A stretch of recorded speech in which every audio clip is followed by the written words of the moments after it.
Hello, I'm here. I hope you're here. Um, I hope my ads work fine because for some reason Twitch reverted my ads to the default mode, which was 3 minutes every hour instead of 90 seconds every half hour. And I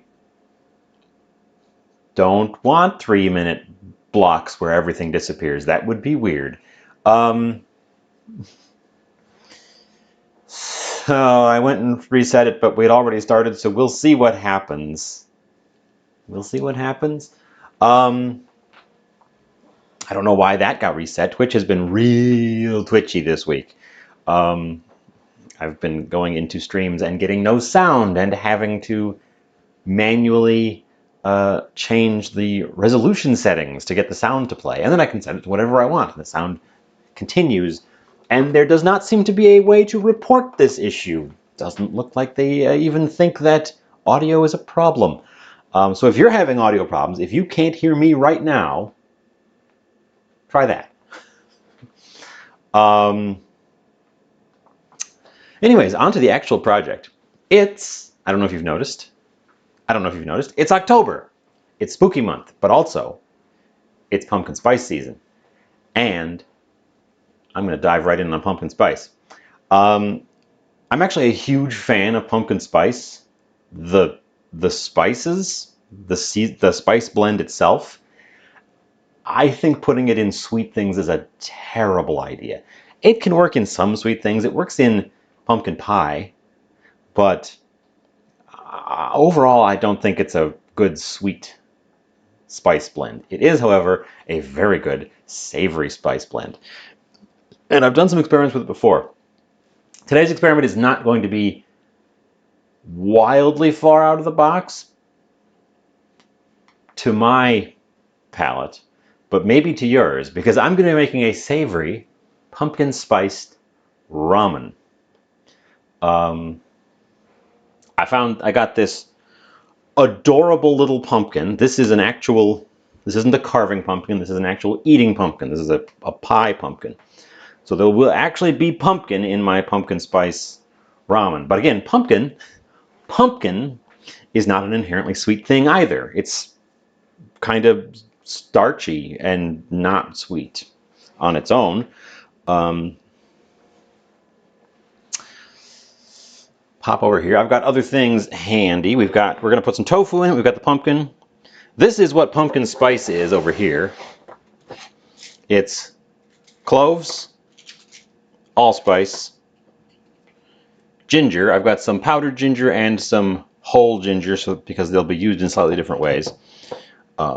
Nutmeg. I always buy my nutmeg as whole nuts. These guys right here. And then I grate them. They last basically forever if you buy them whole. If you buy the pre-ground stuff, it loses its flavor pretty quickly, honestly. The whole ones, and then you grate them yourself. These things keep basically forever, so you're not wasting spice. One of the issues with hooking up a home kitchen with spices, buying spices is expensive, and a lot of them, if you buy them powdered, will just go bad on you, and then you got to throw them away. They don't get moldy; they just lose all their flavor. So you should always buy whole spices if you can. And you can tell what that one is. Cinnamon, which again, whole spice cinnamon. And that's just what's in pumpkin spice. Nothing inherently sweet about that combo. Pumpkin spice does not typically even contain pumpkin, but even if you include the pumpkin, nothing inherently sweet about this combo. So that's the plan. I've got a bunch of other things. Jay! Welcome in. I'm just talking about how this beautiful combination of flavors is wasted on things like putting it into sugar coffee. I've got some tofu here. I have my shrimp stock, my shellfish stock from last week. We need to use that up because it is not going to keep very long. Fresh stocks don't keep really very long. So we're got to use those up. So those are definitely getting in on the action. They're a little separaty and cloudy at the top. Stuff's floating out of them. I think using it in sweet applications overall is a mistake. It's a really, really lovely, sort of warm, savory blend. I'm going to throw some mushrooms in there. I'm also going to throw some of this kind of mushrooms in there.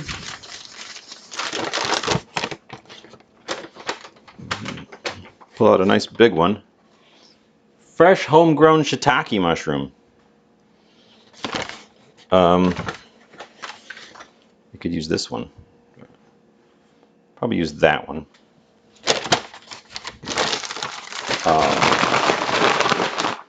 My gardening friend over at Fox Familiar Farms. Follow him on Instagram for pictures of his crazy greenhouse project. Has been producing many of the things I've gotten a chance to use. So we've got a fresh one. We've also got some dried ones here, which I'm going to include because I want to infuse some mushroom into the stock before we use it. I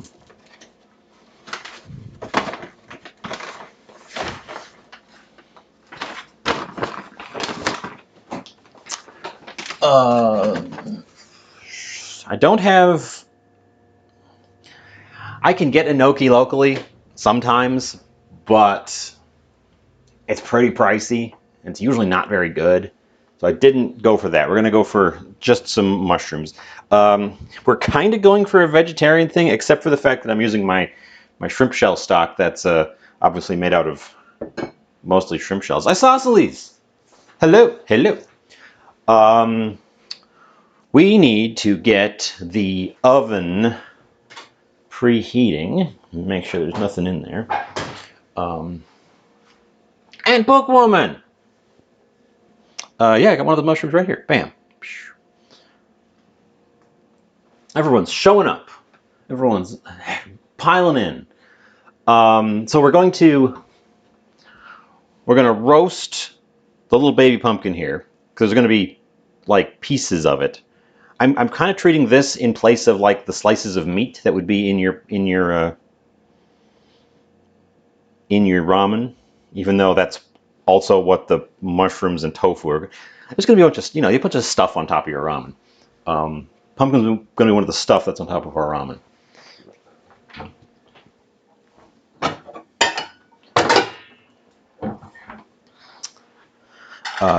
But yeah, I was, so this past weekend, I was out at, in fact, it was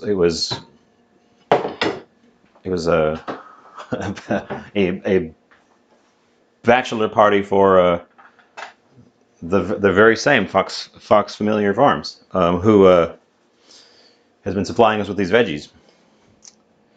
And we drank very heavily for multiple days. So I was feeling a little hungover on Monday, and you know what? Wouldn't you know it? It lingered into Tuesday, so I kind of canceled. I didn't say anything. I just quietly didn't stream on Tuesday. Because I was feeling a little blah. But we're back in the saddle.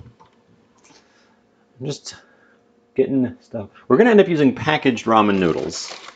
My favorite brand of packaged ramen noodles, this kind, because the flavor packet is so bad that you don't feel bad throwing it away, and then you just end up with some pretty nice noodles. The fancier ones, they put all that effort into the flavor packets, and it's like, oh, I don't want to throw it away because they're real tasty. These Mario Chain ones, the flavor packets are just the pits. Let's see. What else do we need? I think I've got some... Yes. Got some very old kombu,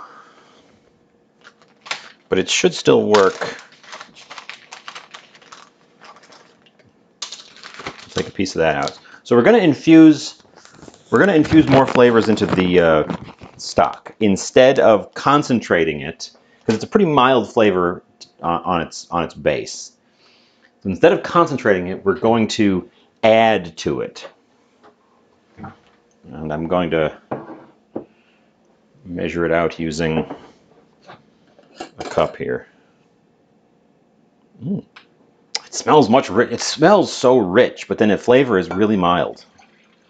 I want to know how much I've got, so.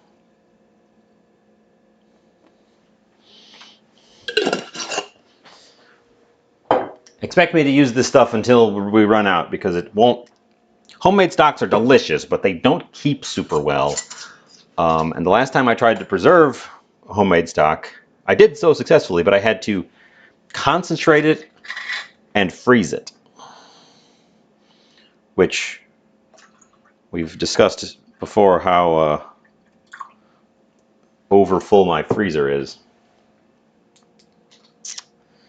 So let's get over to the stove. Ooh, that was very splashy. Very splashy. Oh, I also wanted to.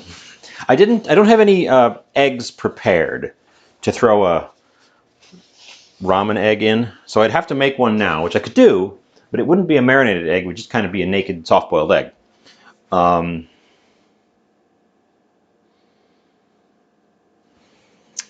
You know, I still might do that.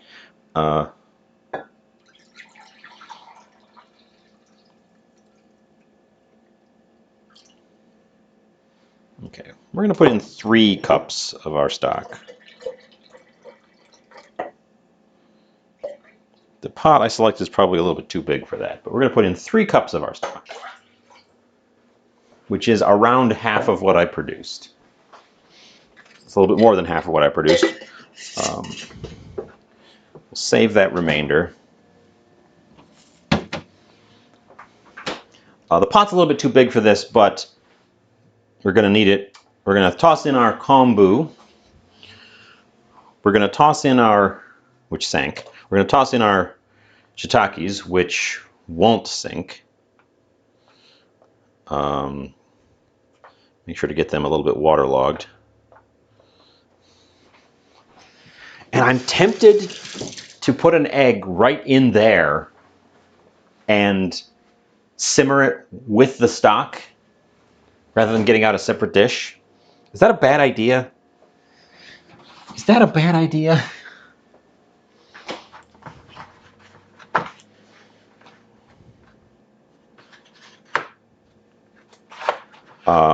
No, in the shell. Soft boiled.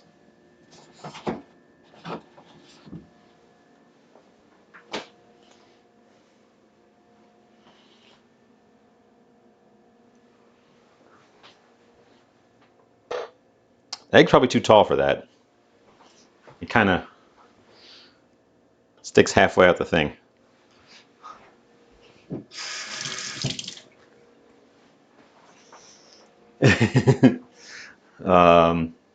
Put the lid on and do like a steam thing. I'm bad at judging when eggs are done. I have very little experience boiling eggs.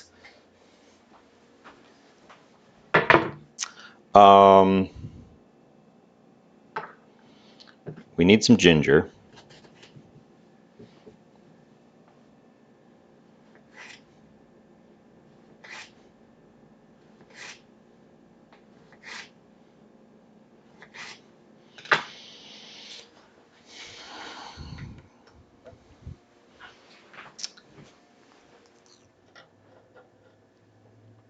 I think if that was deeper, because I'm trying to make a serving for one, I think if that was deeper, I would do what I just suggested. We're also going to put in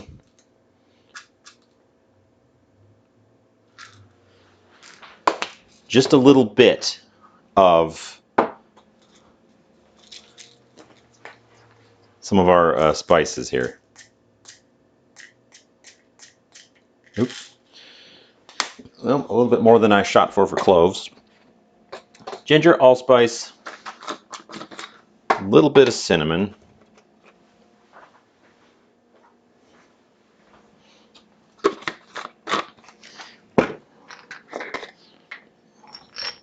want to throw in half of a nutmeg.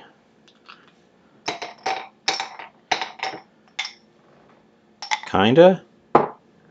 See if I can cut it. Here, over here. You'll watch me attempt to cut this nutmeg. Scare my camera a little bit with this tiny knife. Got it. Okay, we're going to throw this piece in. Kind of infuse these guys.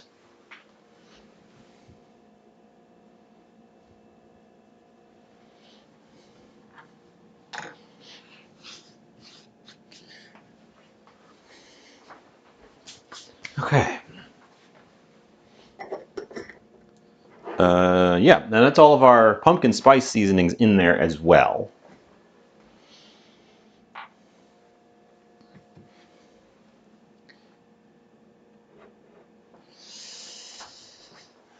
Let's put the heat on to a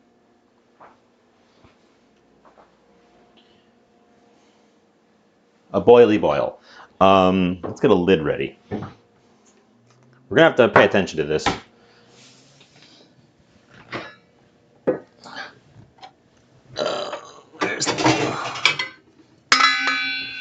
Are you the correct lid? You are the correct lid. Okay, so we're gonna need the lid.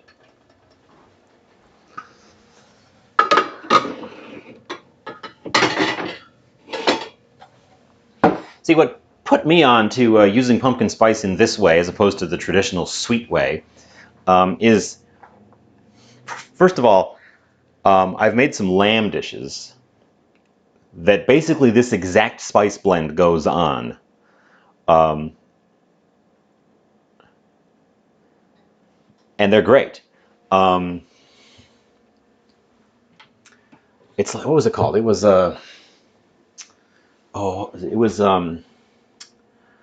it was something like Southeast European something. But that sort of strong meat flavor goes really well with the strong spices. And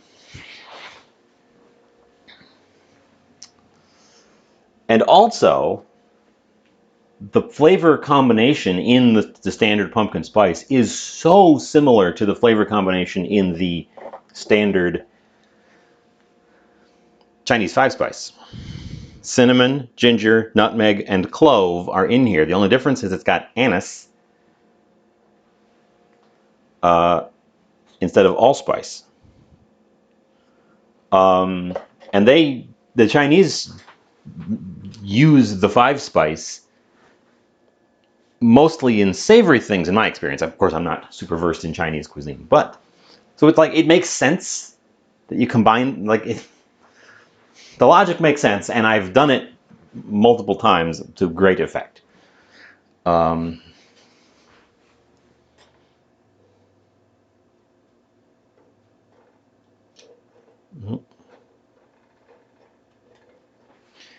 right about that egg needing to roll around. I don't think we can.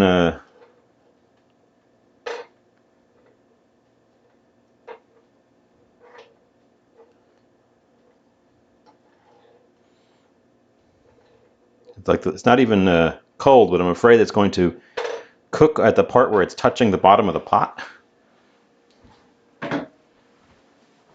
So while that's starting to heat up,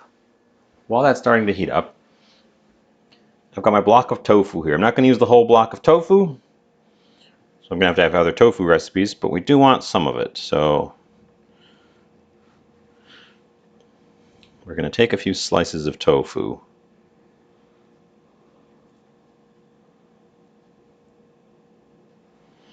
There's going to be quite a bit going on in this. I'm probably just going to take the 2 slices, cut them into 4 little blocks, call it a day. The tofu wants to be marinated.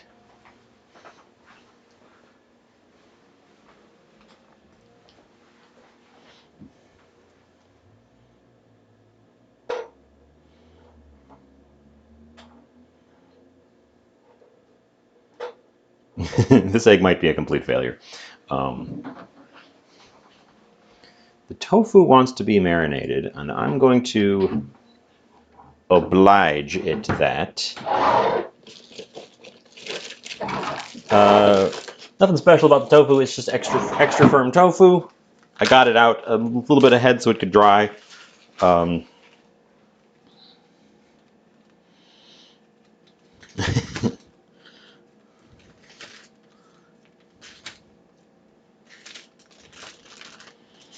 Well, this egg's never going to be burnt. At least it better not be. You've never eaten tofu? Well, my friend, you are missing out. Don't listen to the naysayers who say it's bland. It's only bland if you try to treat it like it's a piece of meat, which it super is not. If you try to treat it like a piece of meat, yes, your tofu will be very bland.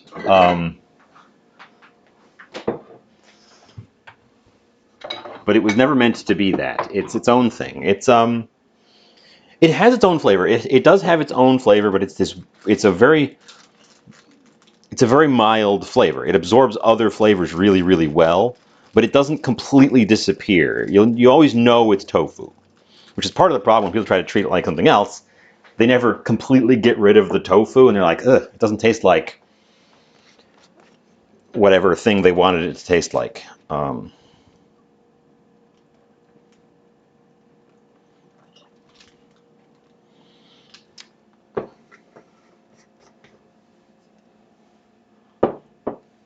Moussaka. I've made moussaka. I don't think I made it on the show, but I've made moussaka. That's a good one. So I'm throwing in some soy sauce, some mirin,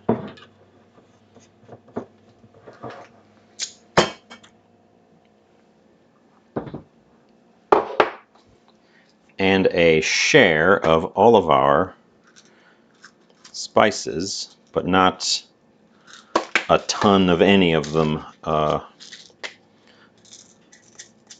Cloves especially are a very aggressive flavor. Texture varies. There's different firmnesses of tofu. Silken tofu and like the softer tofus are almost like custardy. And the firmer ones like this that I'm using. Oh, what happened there? I'm stuck. Why am I stuck? There's something sticky holding this together. Why is this stuck? Why is this stuck? What is stuck about this? Clearly there was something on it when I put it away and it had become glued together. And I really need the grater, so we can't allow that to happen. Turn the egg around a little bit. My stuff has come to a boil over here. So I'm actually going to reduce our heat. I'm going to reduce our heat to very little and put the lid on.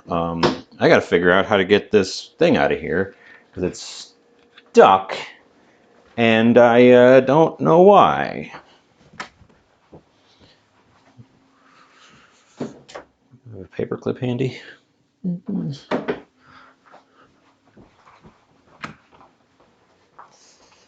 I have an Allen wrench handy.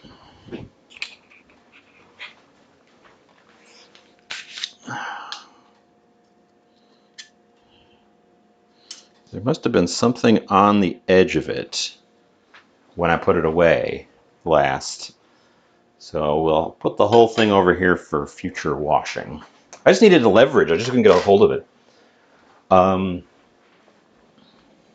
Okay, so there's your nutmeg, and you just kind of grate it up.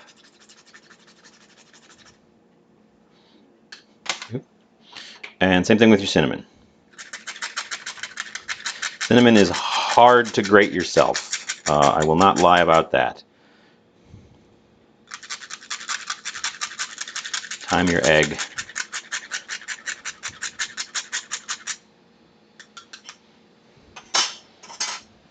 I just put the egg. What time is it? 2 minutes, so like 5 minutes from now. Hi, Rayuya.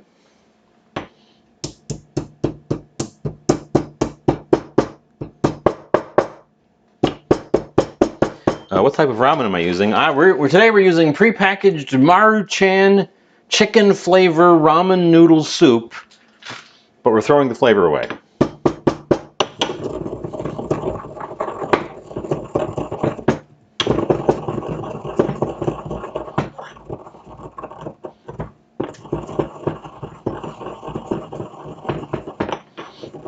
Yeah, fresh stuff. I'm a big advocate of buying whole spices whenever possible because they keep way better than. You let me know when you think the egg is done. Um, whole spices keep way better than the pre-powdered stuff.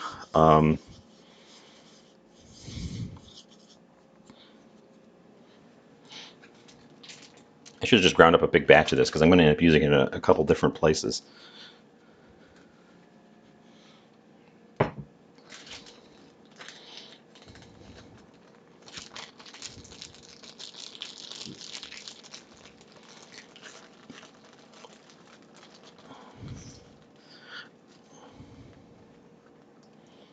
Okay, our little raft of tofus are going to go in the fridge until we need them later on. And they'll soak up a bunch of that flavor, but not too much because we're only going to be in there for, not super long. Well, the issue with pre-ground spices isn't that they're not convenient. They are very convenient. That's the big selling point. The issue is that if you don't use them up, they lose their flavor. Whole spices, you could buy big containers of them. Like this is like compare your standard like little spice jar of cinnamon to this thing.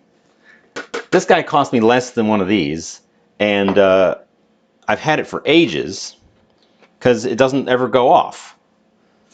I mean, eventually it will, but you keep them sealed up, and these whole spices stay potent for far, far longer.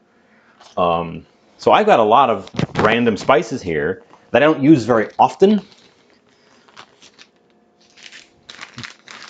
So if I had bought them all as powders, a lot of them would be flavorless garbage by the time I got to them. If you've got spices you know you're going to go through pretty quick, then the powdered ones definitely win out on convenience. But honestly, I don't use a lot of nutmeg. And these whole nutmegs, what's the date on these? 11th of January 2020. I bought them at least 3 years before that. And it's still potent enough that when I used it for Thanksgiving and served it to someone, not last year, the year before, they commented on I had added too much nutmeg because it was quite strong. So there you go. Well, it applies to those as well. Get whole dried peppers, and they hold longer than the powdered stuff. Oregano typically isn't powdered anyways. It's just little individual leaves, broken up leaves. So that's probably fine. The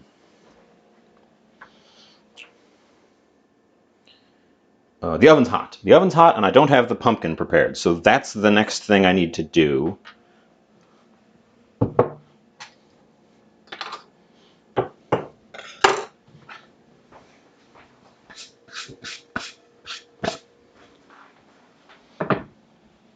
There's gonna be a lot of little random powders around here. I gotta not get distracted by the chit chat. So here's our cute little pumpkin. And I guess we're gonna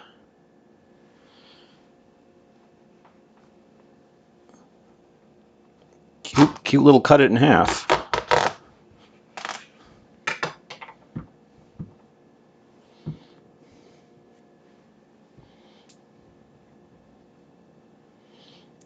Don't do this with your standard carving pumpkins. They taste awful.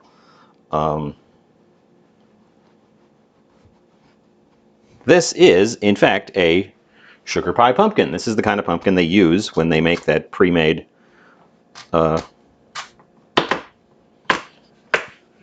pumpkin stuff in the jar, in the can. It's these guys cooked and blended up.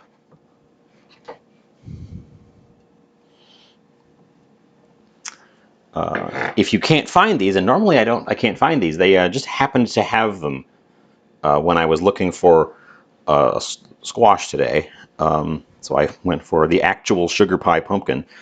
Come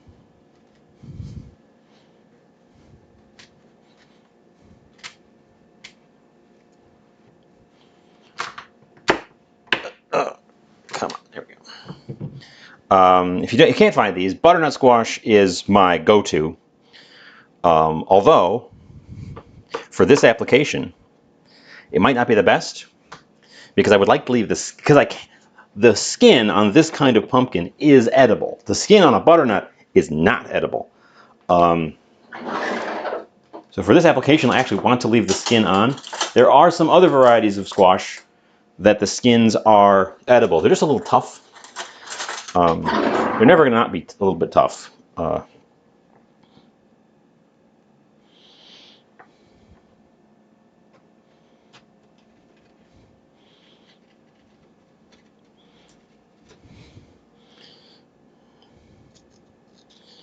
And there you go.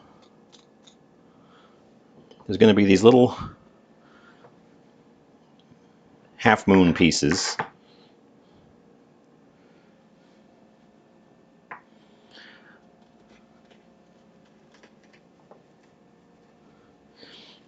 I can already tell, just from scooping it with a spoon, the flesh is much more tender on this thing than on any carving pumpkin I've ever worked with. Which is understandable. But it really is a dramatic difference. I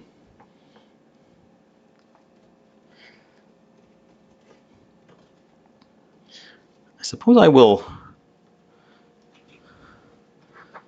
save all the seeds. For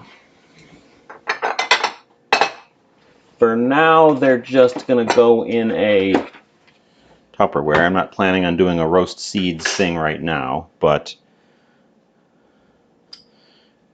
I think we will save them instead of going for the compost right away on them.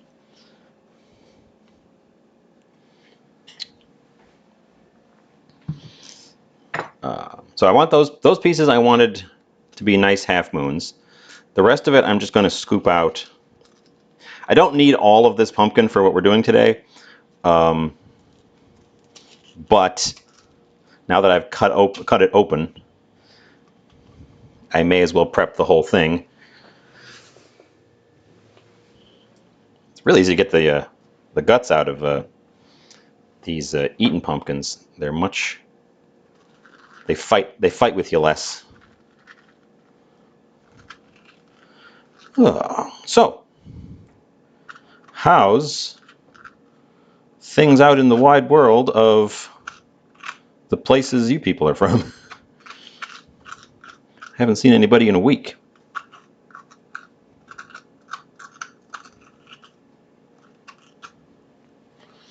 Okay. Okay. Save that for later.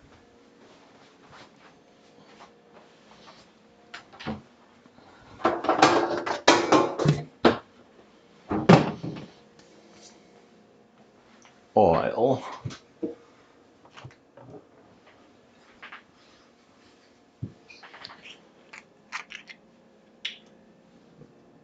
Oh, and parchment before I get too far in with the oil.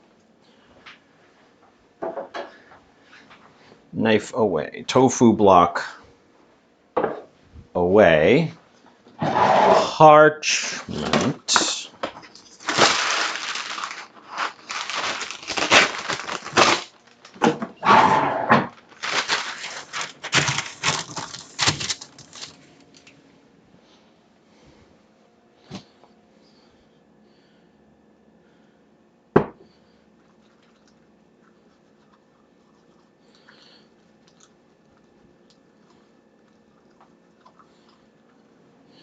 Okay, that guy's oiled up.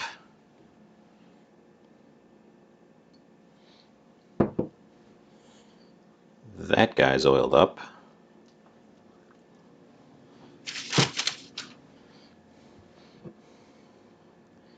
And I'm oiled up because I want to evenly coat our half moons. And the best way to do that is just to oil up your hands and go to town.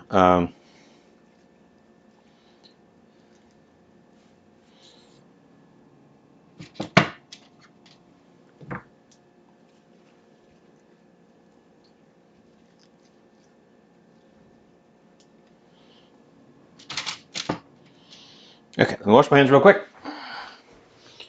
because they're very oily.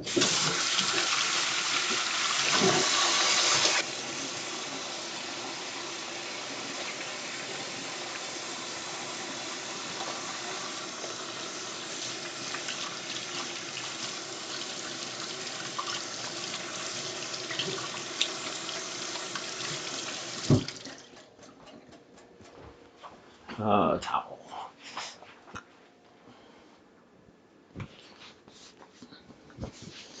Egg done, probably. I'm gonna take your word for it because I, as previously mentioned, am bad at eggs. And take the top off of that guy. Fish the egg into a little cup. What about rolling the oiling your hands and then using that to oil the thing? Yes, that's the easiest way to oil pretty much anything that is like big pieces that you can handle. Is just get some on your hands and rub it around. You waste less oil. If it's lots of little tiny things, then like if you've diced up a whole bunch of potatoes. But if you're doing one potato, put it on your hands, rub it around. Same thing with these guys. Same thing with these guys. Um,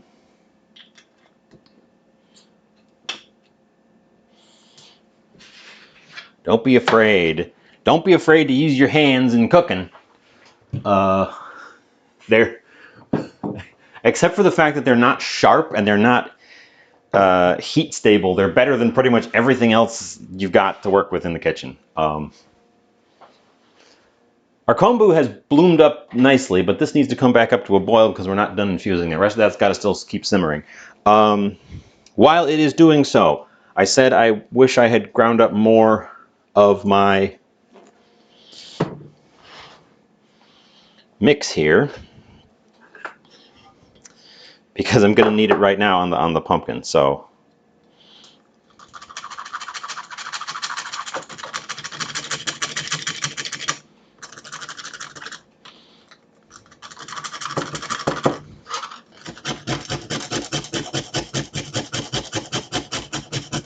now cinnamon's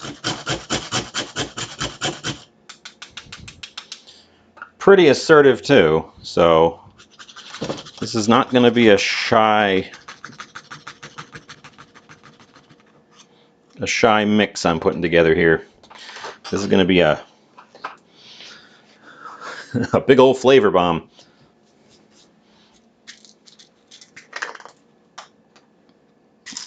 Well, there you go. Today you learned. I hope the goal is that people learn stuff all the time around these parts. I love educating. If you ever wonder why I'm doing something, please ask me. Sometimes I don't know why I'm doing something, and you might call it out and be like, I'll be like, oh, I don't know. Then we can reconsider why I'm doing it at all.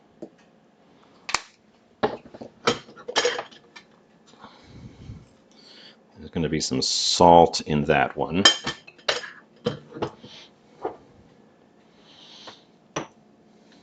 Yeah.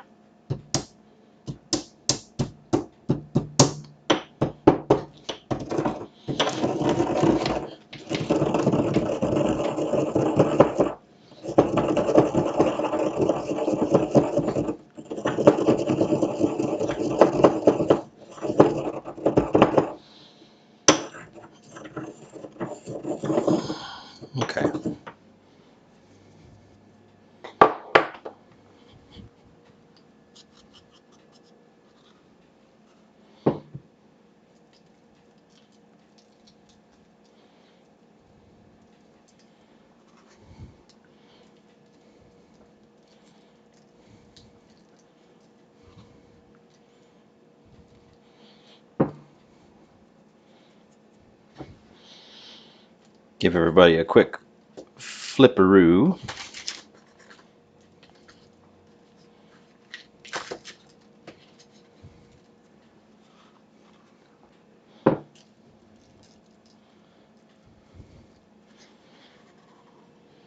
And I'll do something, I'll figure out what to do with the rest of the pumpkin. I'm probably only going to use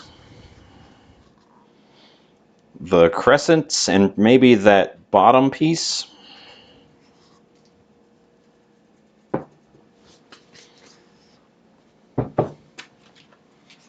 Okay. I do have a roasted pumpkin recipe up. Because I don't know how to roast pumpkins, but the internet does. Okay.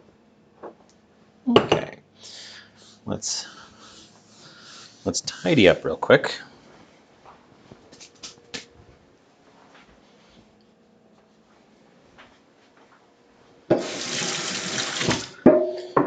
We can get our board back.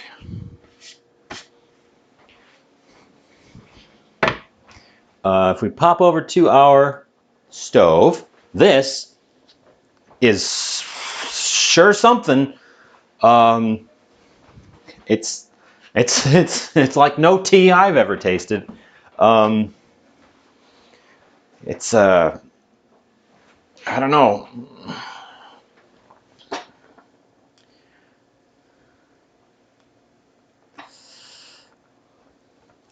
I think the combo is about as bloomed up as it's going to get.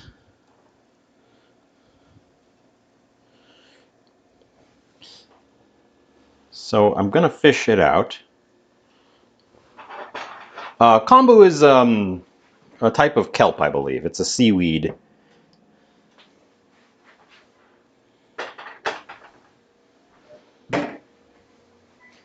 Let those guys keep simmering. It's a seaweed used in stock making in a lot of Japanese cuisine, and I believe it is a kelp. It's very, very hard when you buy it in the store, but after you've simmered it to make the stock, you can. It softens up a lot, and you can eat like a vegetable. Where it's at this stage, it's more of a texture thing. It's kind of chewy, but not like rubbery.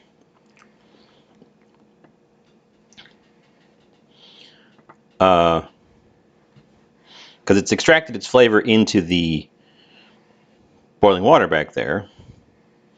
But there's no sense in throwing it away. If you're making like miso soup from scratch, you need some kombu to make the broth for it, the real way, the authentic way. And when I have done that, just slice it up and throw it in. Let's get rid of the small pieces and just snack on those. All these nice long strips can go in our finished thing. It probably is very healthy. It certainly does not taste bad. I can't imagine anyone being put off by the flavor, because the flavor is very little at this point.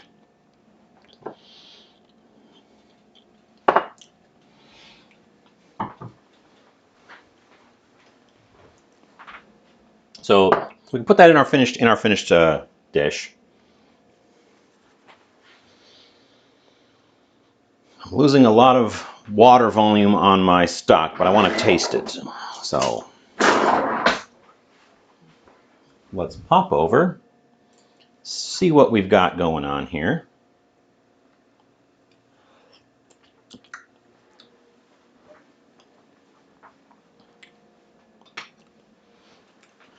Interesting. Some lingering spiciness from the crawfish shells from all the way back when we included those in our initial stock.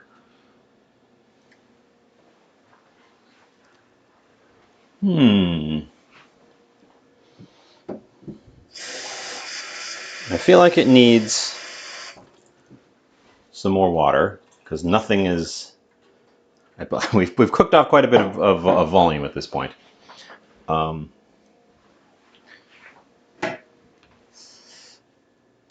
going to fish our mushrooms out at this point as well. They look pretty well fully hydrated.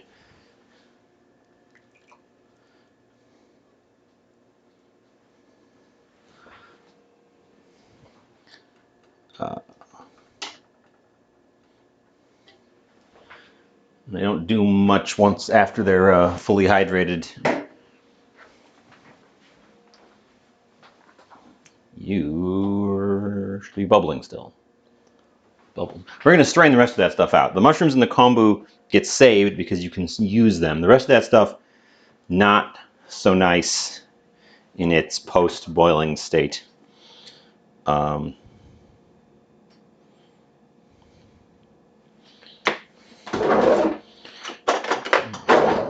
Fuss around with a knife with this. I'm going to use it easy mode it with the scissors.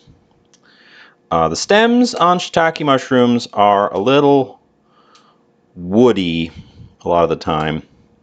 They're excellent for making stocks and stuff, but even boiled like this, I don't typically like the texture, so I'm not going to keep those in our finished thing. And these guys currently are too boiling hot to handle.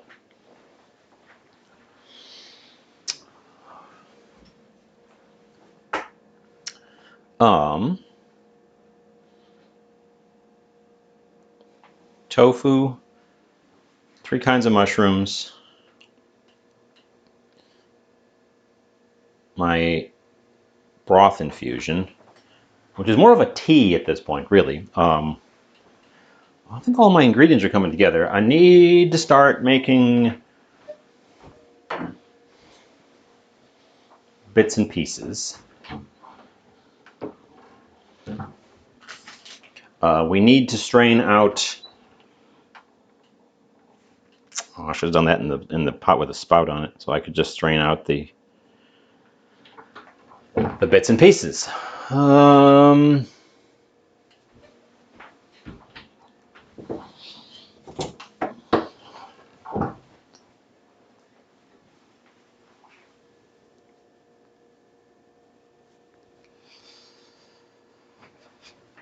Okay, here's what's going to happen. That guy is going to move to the back corner. Oh, you're on the wrong side of the kitchen. This guy's going to move to the back corner and get put on sort of a holding simmer. The front burner is going to get temporarily turned off because I don't want it to be screaming hot when I put a fresh pan on there. But we're going to put a fresh pan on there.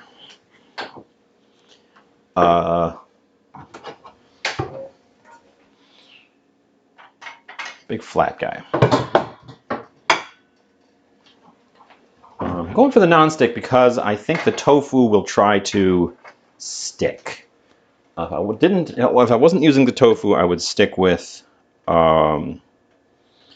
just a steel for this one. But I've had problems with the tofu sticking before.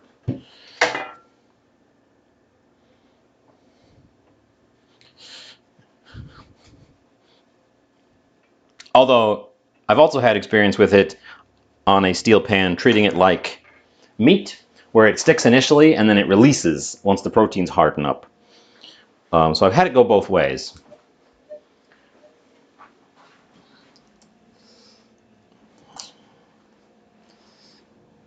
Okay, so this pan does need its heat.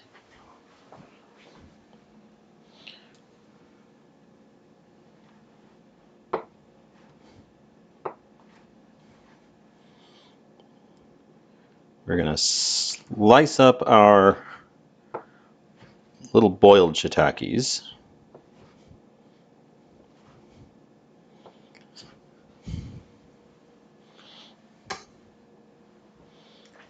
And just kind of toss them in the corner there.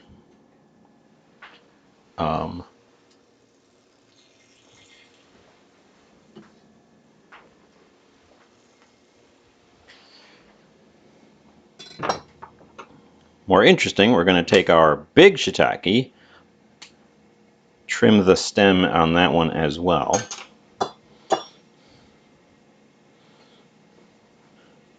So fresh shiitake hits different than the dried stuff. It's actually less intense in my opinion.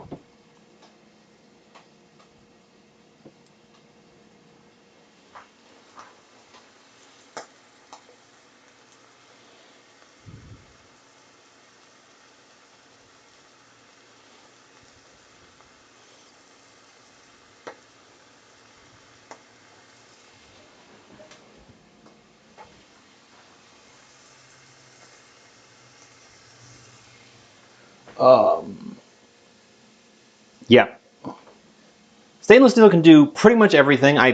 Eggs are the one thing you really just can't do in uh, a non-stick, unless you're willing to let some eggs stay in the pan. I've never worked out how to do eggs in any other kind of pan without something staying. I can get the eggs out, but I lose a little bit of egg. Other than that, if you're patient and careful, you can definitely use stainless for pretty much everything. Stainless or cast iron or carbon steel or those various natural metals. We should all be reducing our use of non-stick.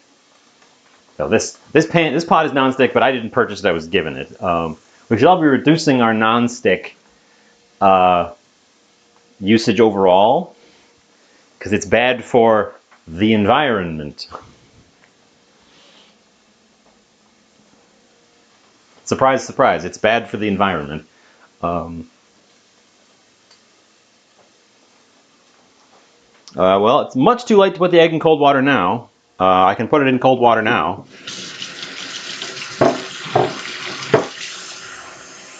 So what you're saying is it's probably a completely hard to the middle egg.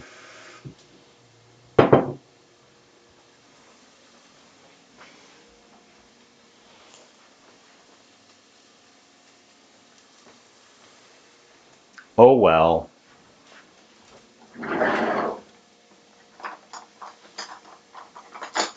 My magic pot doesn't have an egg mode.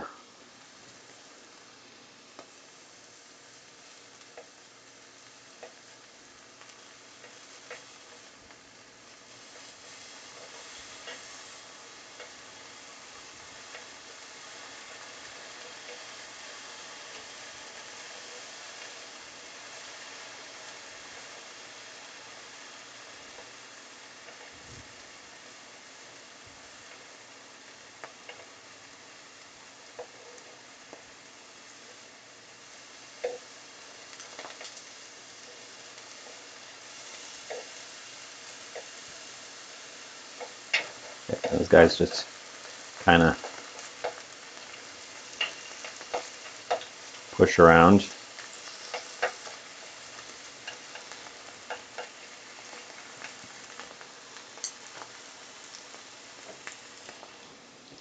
Okay, we're going to get our tofu out. We're going to get some of our baby portobellos out and add them to the pan.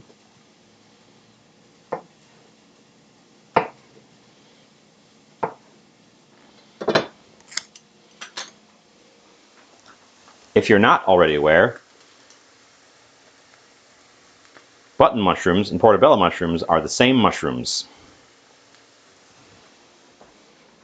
There's a reason you never see big button mushrooms is because when they grow up, they turn brown, and they sell them as portobellos. Some of them turn brown when they're much smaller, and they sell those as baby portobellos. And the ones that are white when they're small, they sell as buttons. But that's the reason they taste the same. It's because they literally are the same thing. And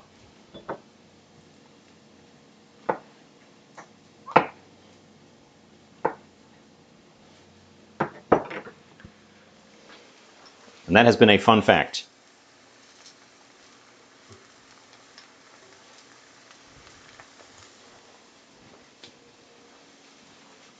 Nope, there's our ad. approaching. The ad approacheth. We can keep an eye on this ad because the ads. Oh, now the ad is in progress. Okay, it was approaching, and now it's given me a 3-minute ad again.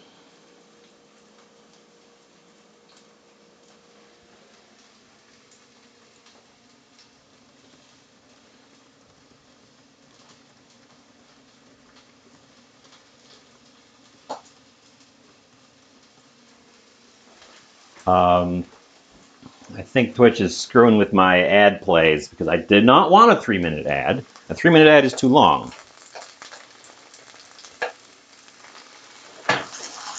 Okay, everybody's got some color on one side, so we're just going to start.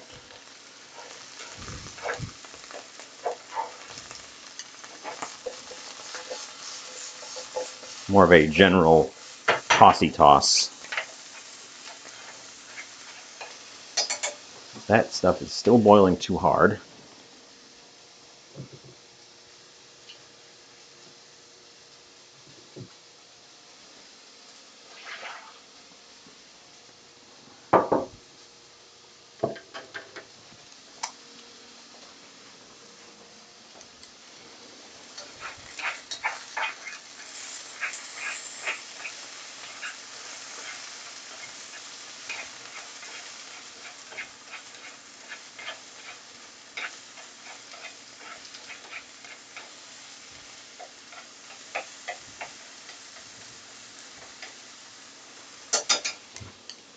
Okay.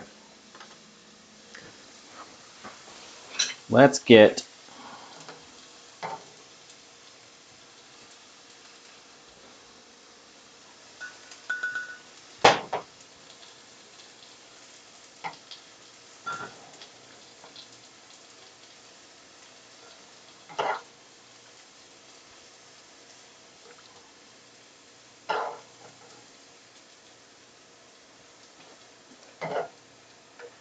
fishing the bits out of our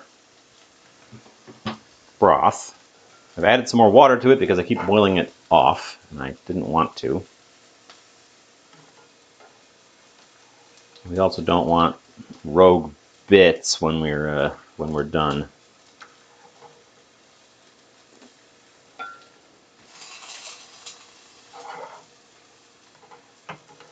Okay.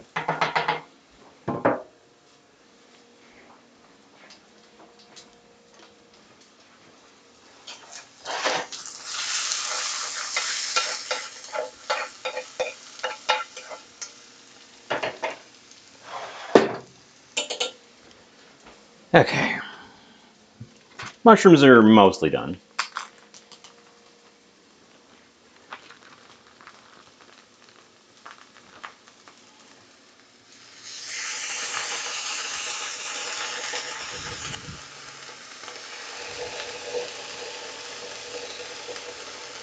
Ooh, wow, that's a smell and a half.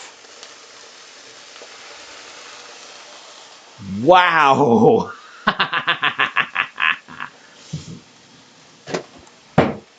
uh, that's some intense.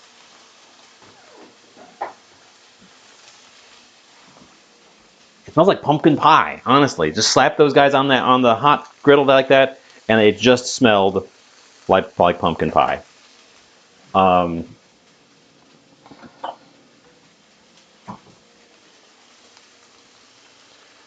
We're going to extract all of the mushrooms.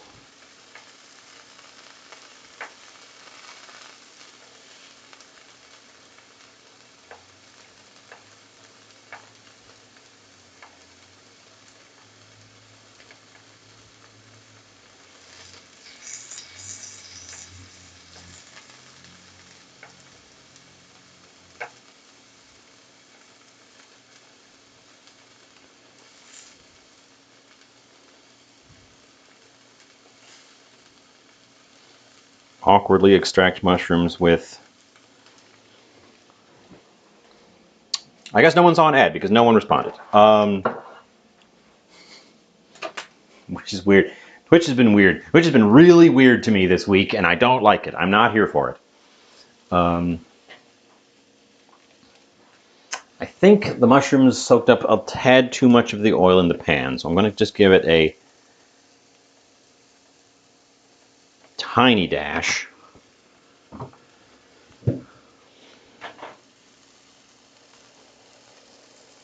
And like roll it around a little bit.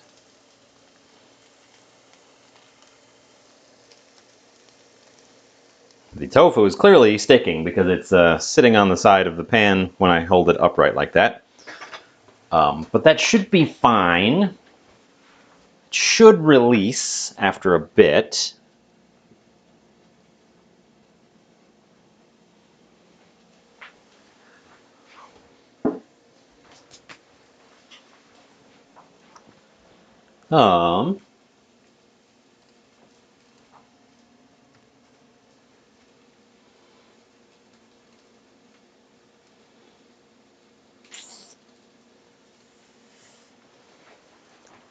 We are going to peek in at the pumpkin.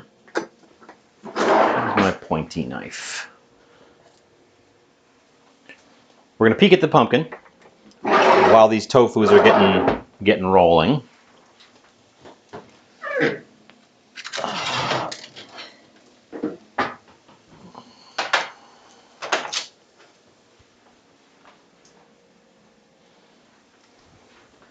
A poke for doneness. Slid in real easy, nice and tender. Let's see what they look like on the bottoms.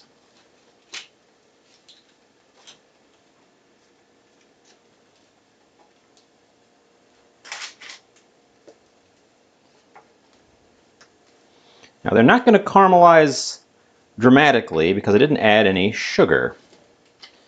The actual pumpkin doesn't have much sugar and will only caramelize a little bit or more likely burn.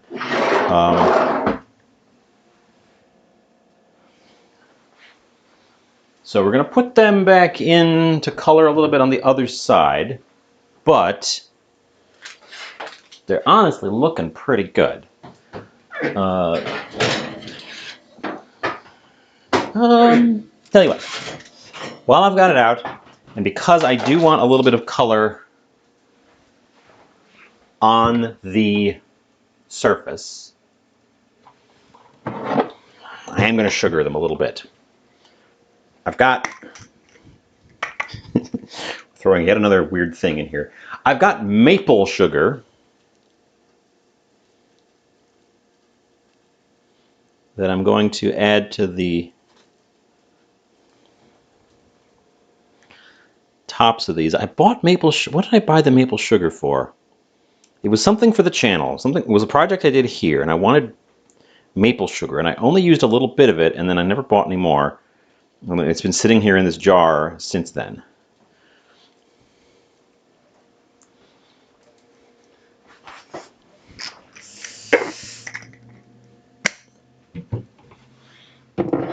It's very mapley. Well, it's not very mapley. It's noticeably mapley. It's a lot more mapley than standard sugar.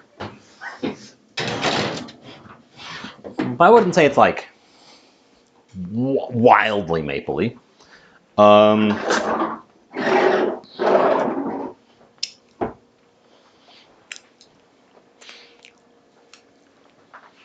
Let's see what the bottoms of these tofus look like.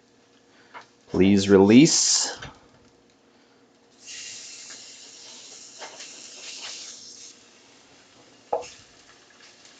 They're sticking even though this is a non-stick.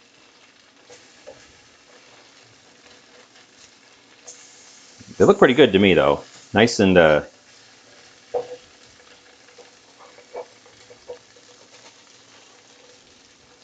brown on the bottom. I'm tucking them on the edge here because there's a bit more oil over here and I want the bottom, the new bottom, to get some oil on it before I push them back to the middle.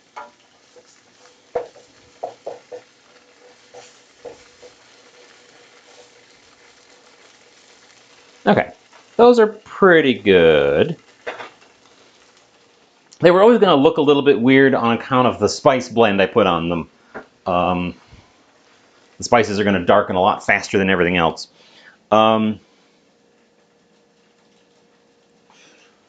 That, pumpkin, mushrooms. I think that's all of our elements, honestly. Let me taste our broth for flavor.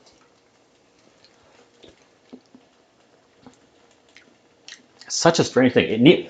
The broth needs salt, I'll tell you that. It's a homemade fish stock, which means there was no salt in it natively. So the broth is very, very mild on account of having no salt in it. And as long as I'm making this, you know what makes ramen taste so good is MSG. So we're going to put a little bit of MSG in there too.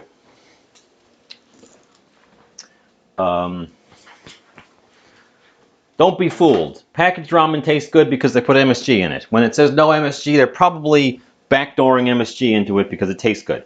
Because they only have to list it as an ingredient if they put it in as an ingredient.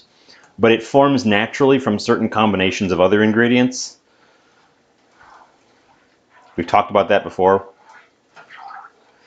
When you put salt on a tomato, it naturally forms MSG right there in the tomato. And they don't have to list that as an ingredient because it wasn't added. Ooh, there's a cinnamon stick in there. Because it wasn't added as MSG.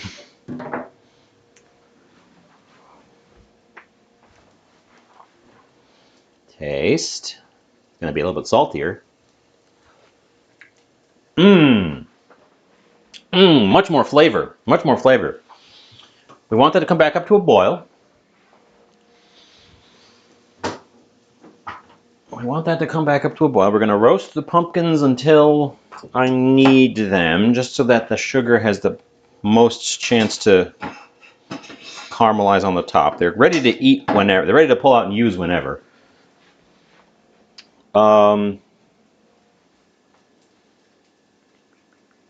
Yeah. I guess I'm getting on to the stage when I want to assemble. Assembly is going to be weird because I don't want to overflow my... I want to make a decorative bowl, which means I need to make sure I don't overflow it. And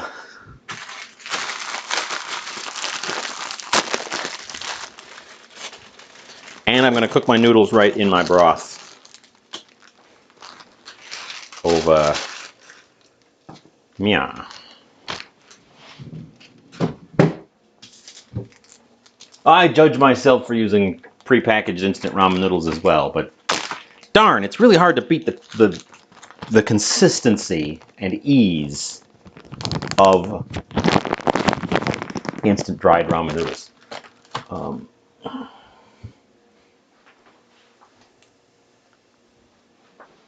Let's take a peek at our tofus.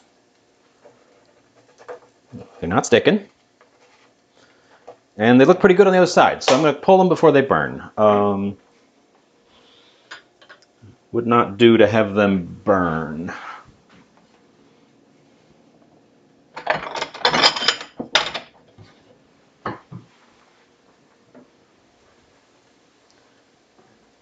That's boiling like mad over there.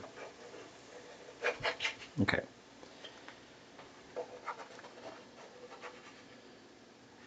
Okay, get those guys off of there. That heat can be off.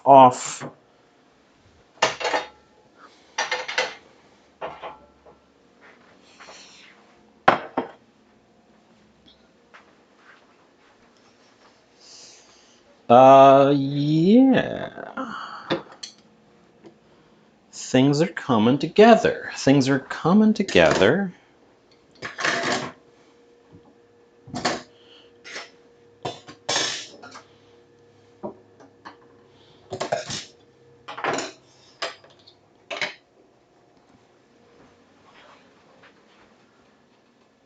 We're going to pop over here. We're going to open up the egg next and we're going to see what happened. It could be overcooked, it could be undercooked.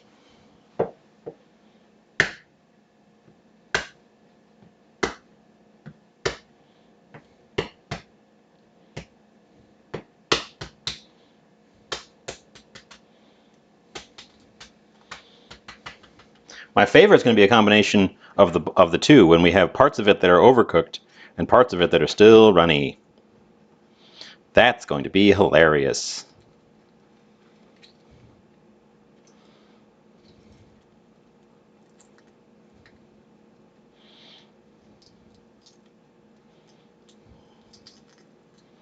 And yes, I'm aware that there are ways I could make this easier on myself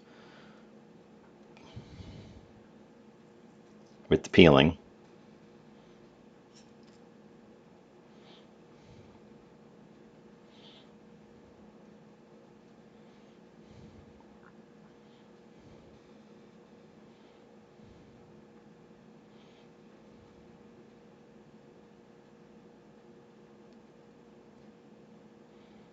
Get a hold of the membrane there. I did none of the things to make this easier, so we are just hard moding an egg. I changed my mind. I want this to look good, so we're gonna run it under water and see if I can't get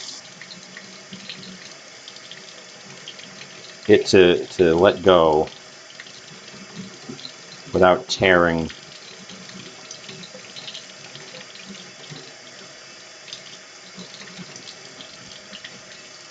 It means that I have to do it over here where you can't see it, but I think it gives us a better chance of success and not just mangling this thing.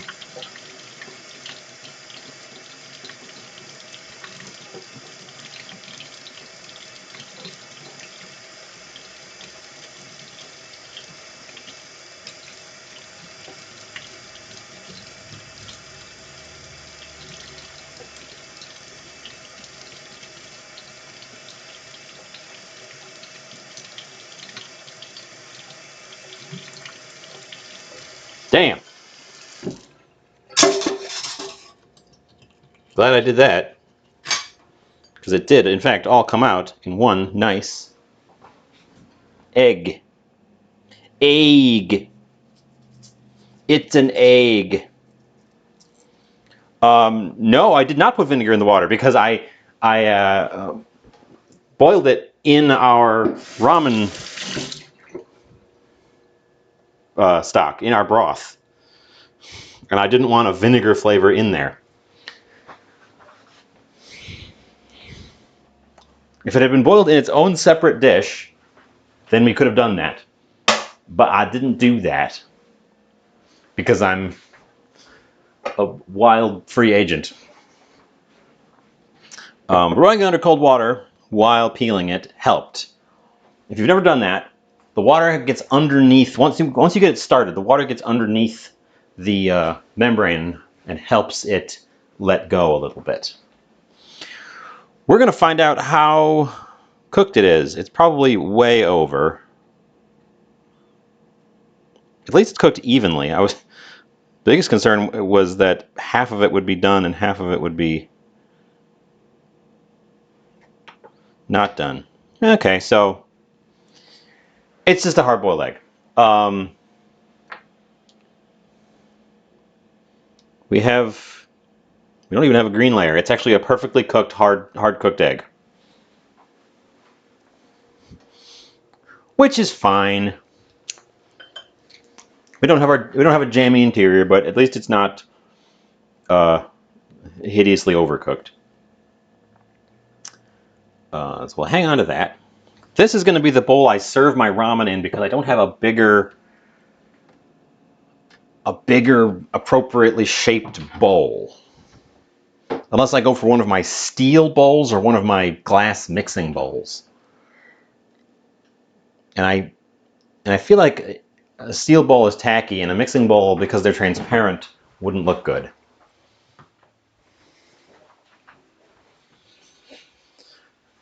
So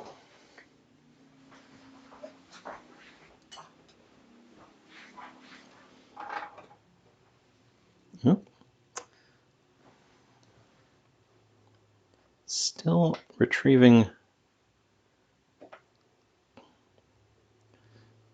cloves and things. So we're going to assemble this in kind of an awkward way.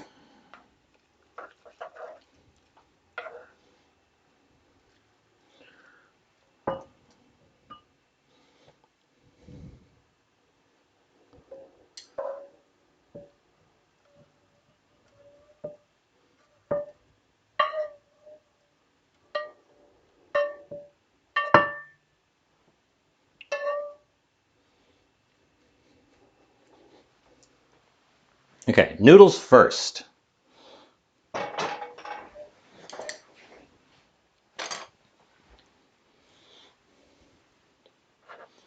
Oh, I need to slice up this guy. He gets to go in as well.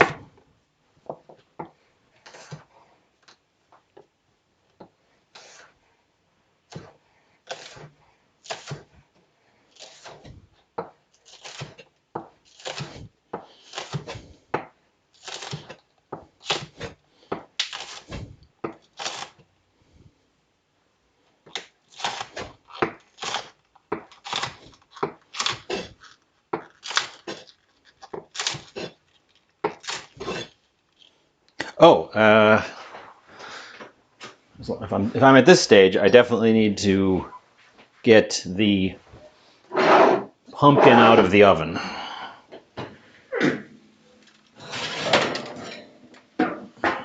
We didn't really get any noticeable browning. That guy's pretty well cooked.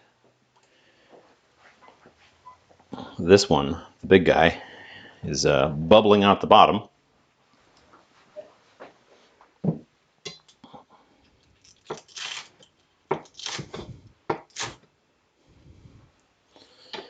Okay, so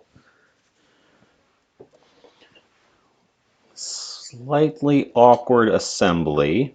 I'm gonna use silicone tongs.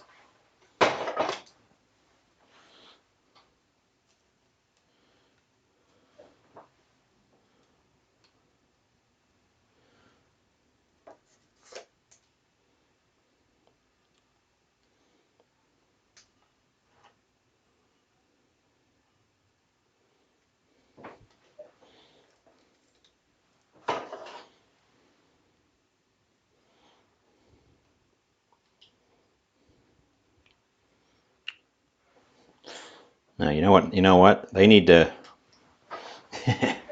getting this to look good as a finished bowl is going to be the tricky bit.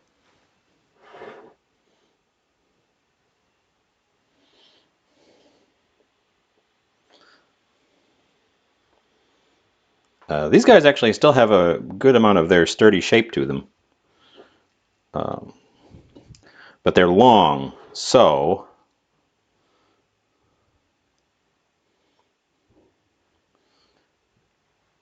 in order for them to not push down all of my noodles, they need to kind of reach the bottom of the bowl, and then some noodles get sort of nestled over the top of them.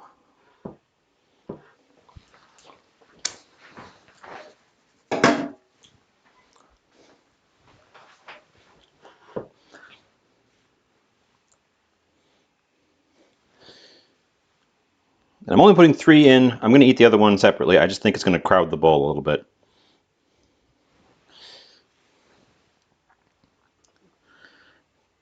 Tuck in our little fan of tofus.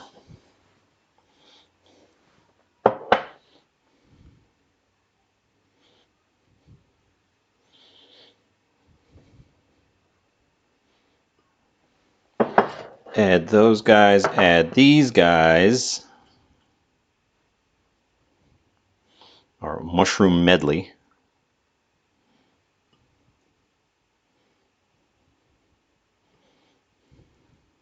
Which again I will eat the remainder of. Those are too good to pass up.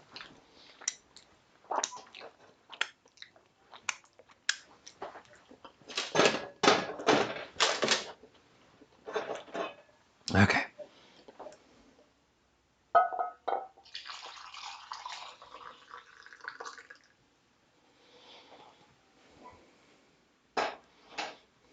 Our ramen broth definitely came out a little cloudy. Oh, come on, really?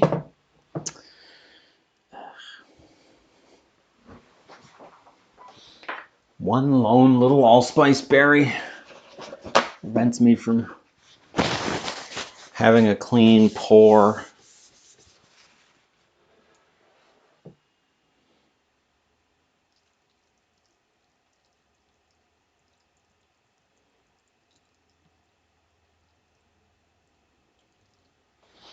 Okay, and that's why I put the noodles in first, because it would be really hard to gauge the depth of the juice. Yeah, I need, what I need is like a large bowl to assemble this in, but this is the biggest bowl. I suppose the square bowl's got a wider mouth.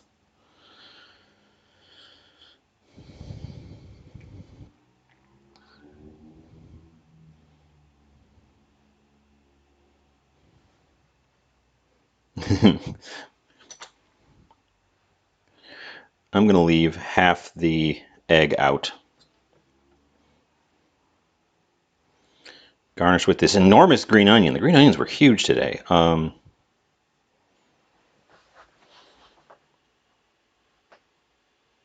yeah, I think that's the thing. We have an ad approacheth. Although it ran an extra length. Screw it. We're going to snooze that ad because Twitch played an extra ad earlier anyways. We're going to run the ad instead right this second so it doesn't interrupt me later. I'm going to go take photos real quick. I will be back un momento.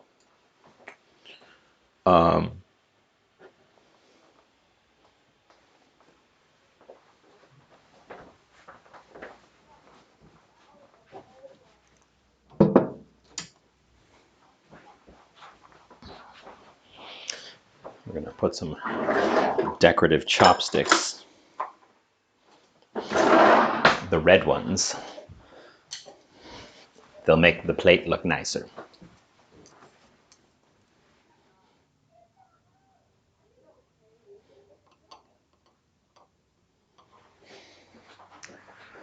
Okay. I thought this was going to be a full-length show today, but it looks like we are getting into the wrap-up mode in only an hour and a half.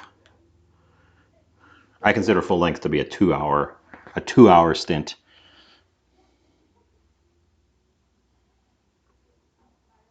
I don't know why that's my metric, but it is.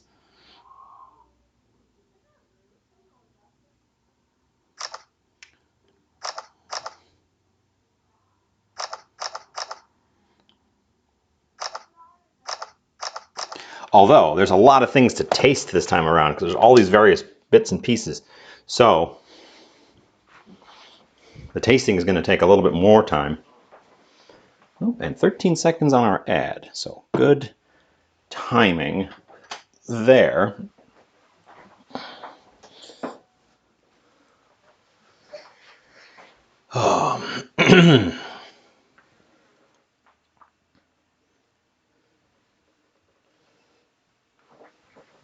I played that ad, so that ad should only have been 90 seconds.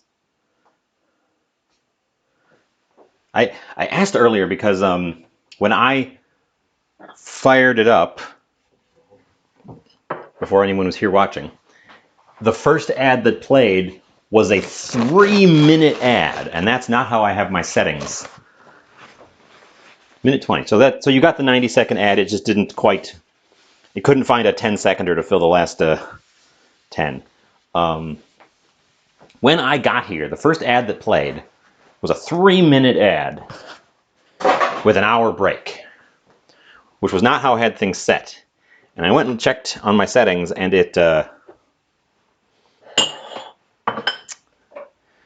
had reverted to defaults, and I don't know why.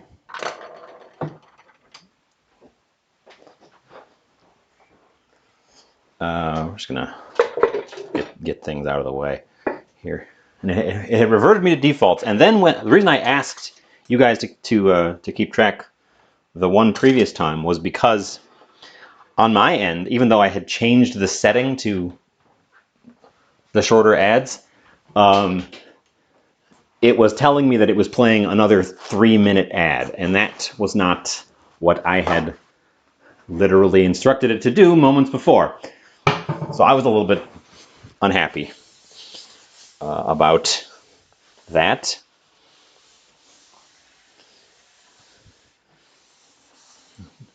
Twitch forces me to run some form of advertisement.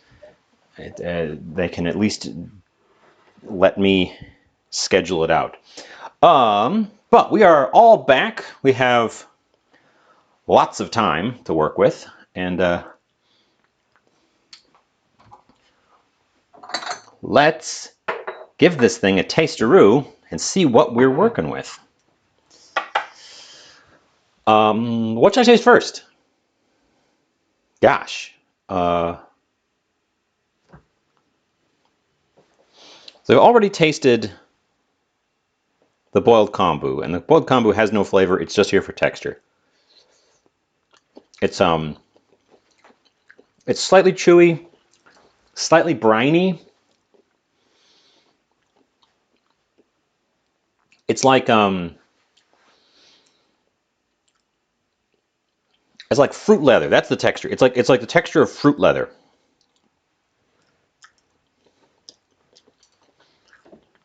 Pumpkin. We have a vote for pumpkin. Okay. Now the skin, I didn't take the skin off of these pumpkins because in theory the skin is edible, but oh, and it breaks off nice and easy.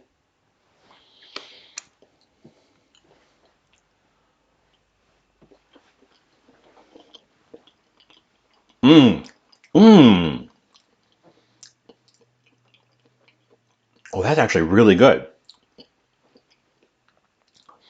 Now this is, of course, the intended application of pumpkin spice is on pumpkin. So, of course, it works well. The skin is a little chewy, but in no way difficult to eat. The flavor is really quite mild. The pumpkin flavor is really quite mild. It's less flavorful than a butternut would be. And I think that works here because a butternut is a pretty strong pumpkin-y flavor to it. This is a pretty mild flavor. It's not sweet. It's got the warm spices on it, and it's also, because I added salt to it, that comes through actually. So it's like a warm, salty squash flavor. It really tastes like pumpkin. Like its forefront, it tastes like pumpkin, which is great. These guys are a little bit harder to break apart.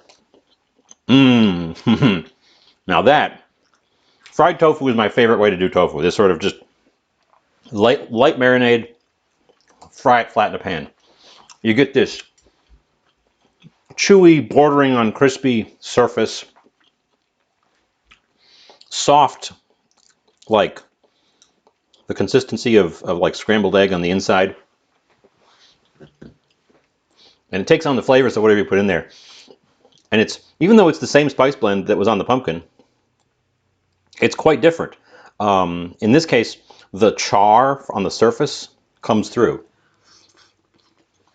This also had soy sauce on it, so it's got much more of that umami.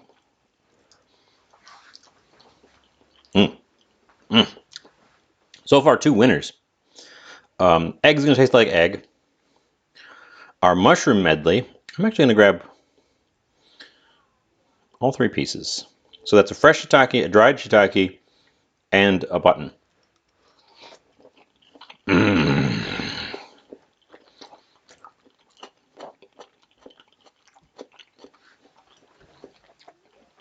Mm-hmm.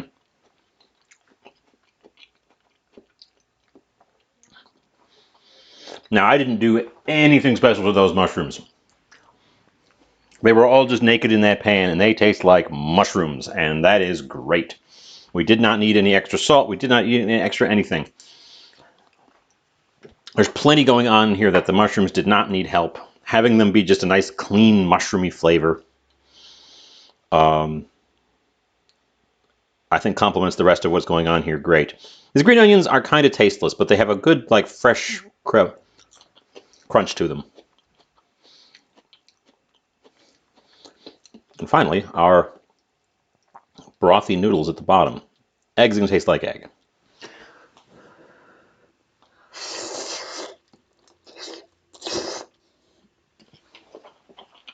Mmm! Ooh! Oh man, that's exactly what I hoped it would taste like. So it's savory, salty. It's pretty mild, pretty light. Savory, salty broth. But you get that hit. You get that hit of the infused spices.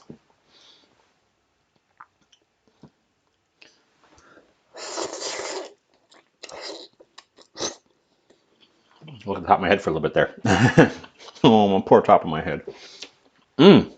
No, you get the hit of the allspice. I think the nutmeg disappeared, but you get the hit of the allspice and the clove for sure. And I bet you'd notice if any one of those things wasn't in there, you'd notice the difference. The way they kind of blend and nothing really takes over is exactly what I was hoping for. It is a lightly pumpkin spiced ramen broth. But of course, ramen isn't about eating all of the individual things.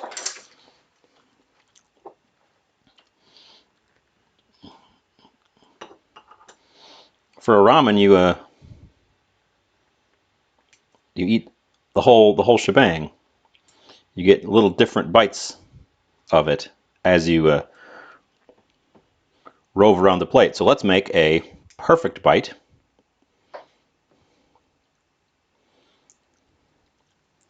Get some broth in there. We'll make a perfect bite out of this.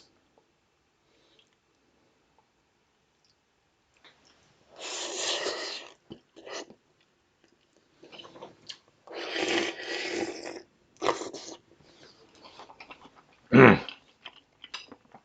Mm.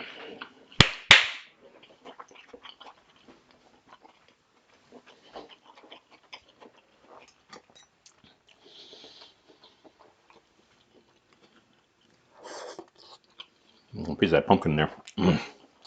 Mm-hmm. It all comes together. It all works together. No one of these flavors is very strong. It's actually a pretty mild combination overall.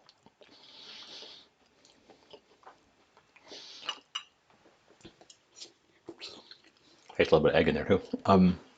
But it has the character. It has the overall profile of your pumpkin spice blend.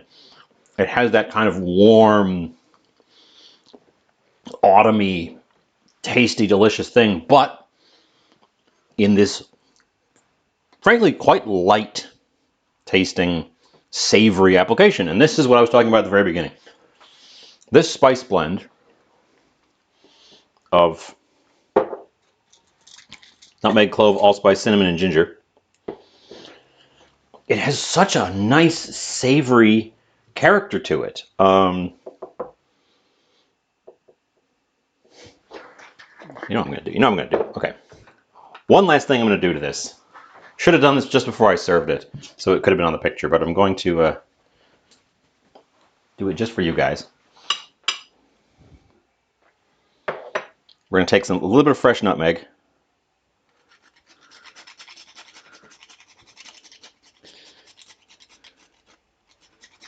And just kind of dust it over the top.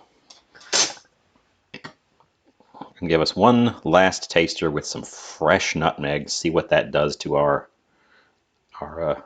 combo.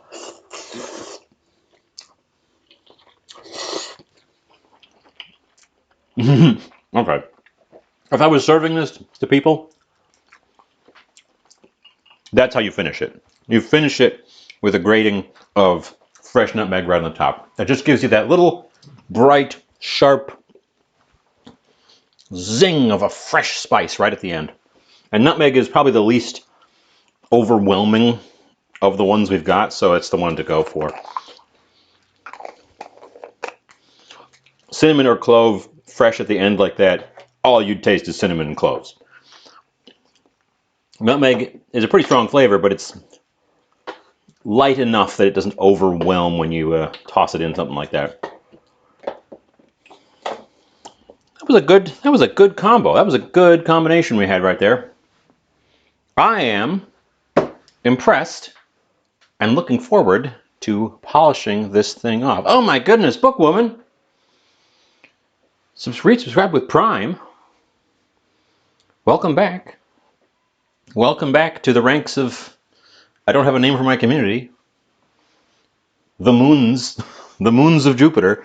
Welcome back.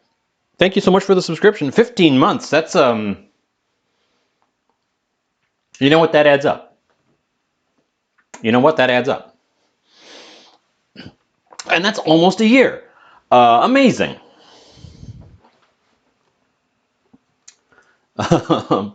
It came out pretty nice too. It would be pretty brown without this big splash of orange on the side, but that really kind of perks up the appearance of it quite a lot. Thank you so much. We're going to raid ourselves out the other end because this is obviously finished and I would like to eat it. We're gonna add our remaining mushrooms, the other half of the egg, and the other piece of the pumpkin, which is gonna crowd our bowl, but I'm gonna eat them, so I may as well throw them in there. Who should we go and see? A lot of people on right about now. Let's pop up to my face. Who is on right about now? Who haven't we seen in a while?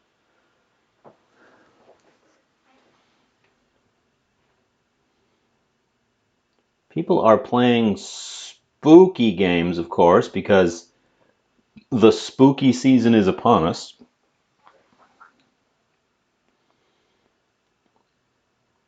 I'm going to take us to Xylent,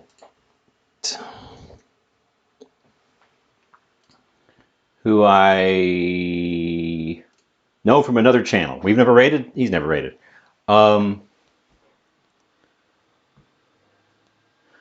Sugar pumpkins, Thai pumpkin curry. That sounds pretty good. I could make something like that. I might not be able to find sugar pumpkins consistently, but I can give it a go with other kinds of squash. Either butternut or what was it called? Carnival. They had carnival squash. They had quite a lot of those. And those are supposed to also have an edible rind, which is one of the things I was looking for. Butternut doesn't have an edible rind, which is a little annoying because they're tricky to peel if you want to use them whole like that. Anyways, we are rating Silent, who I think is just getting started or possibly just ending. I hope not just ending. Who's playing Little Nightmares, first playthrough. That's a nice spooky game to continue our October theming. I, of course, went with the pumpkin spice part of October. Everyone else is going with the spooky part of October, but I hope toward the end of the month, I'm actually going to get my game thing set up and play some spooky games here as well. Thanks for hanging out. I was glad to see you. I will see you next time. Soonst. We're going to go with soonst. Bye.